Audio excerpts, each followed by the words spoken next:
When you sign up for Office 365, you are in effect creating a live domain. You actually give it a domain name. So in my case, I chose ResKit.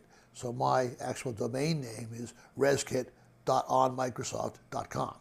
You can buy your domains in the normal way, and you can have Office 365 use those. So I could quite happily be reskit.net and use that as my external URL. Now, when I create that Active Directory, I don't really have much of a choice. I've got to have that to be able then to have the access to Exchange and Lync and SharePoint. If I move into the hybrid model, then what's happening is I'm actually splitting my Active Directory. So part of it is online.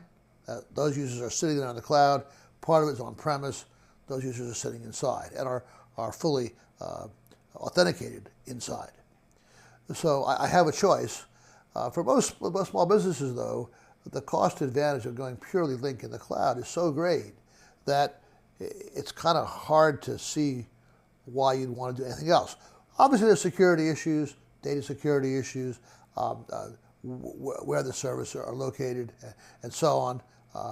But those, put those aside for 1 second, the cost advantage of an all online is so great that for a lot of those small businesses, it's a no-brainer to go that route.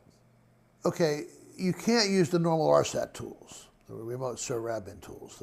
What you can use, though, is the Office MS Online PowerShell tools, and of course the web-based GUI. Now, for a non-technical user, the online GUI is actually pretty good. You click and point and click and click and point, and it all works. And I think that for those technically naive users not doing this stuff very often, that's fine. Hopefully, someone defined in the Active Directory just stays there, and you really don't have to change anything except maybe password refreshes every now and then. Now, for the more technical savvy of groups, you can use the PowerShell MS Online PowerShell module, which allows you to do things with PowerShell. That's probably less appropriate for the typical non-technical SME, and perhaps more appropriate for the partner who's actually the partner of record for that small company. So I, on behalf of you, can manage your system. I might build some PowerShell scripts, PowerShell superscripts, to do a lot of that, to automate that, to make your life easier. So you have choices there.